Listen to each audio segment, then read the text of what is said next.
Après un 1er mai 2020 confiné, les syndicats réinvestissent les rues ce samedi. Contrairement à l'année dernière, le défilé de la fête internationale des travailleurs est autorisé. La CGT, la FSU, Force ouvrière et solidaire appellent à défendre les droits sociaux et la liberté dans toute la France, après un an de crise sanitaire qui aura mis à rude épreuve le mouvement syndicaliste. La période a été difficile car notre action repose sur le contact, la relation. Il nous a fallu procéder différemment en l'espace de quelques jours et nous avons parfois eu un mal fou à le faire. Durant un temps, nous avons craint une forme de distanciation syndicale. Avec la présence des organisations syndicales étudiantes et lycéennes et du mouvement Gilets jaunes, les revendications seront multiples dans les cortèges.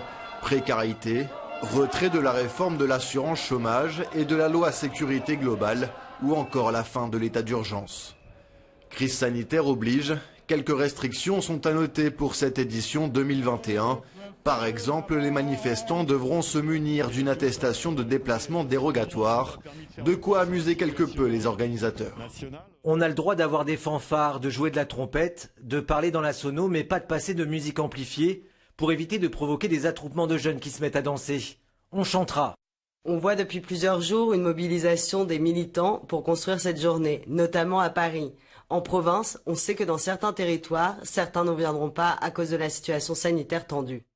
Selon la CGT, c'est plus de 298 manifestations qui se dérouleront dans tout le pays, notamment dans les grandes villes comme Nantes, Marseille ou encore Toulouse.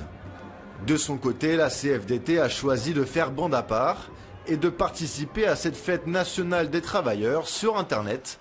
Laurent Berger, secrétaire général de la CFDT, donne rendez-vous à ses internautes pour un échange sur les réseaux sociaux.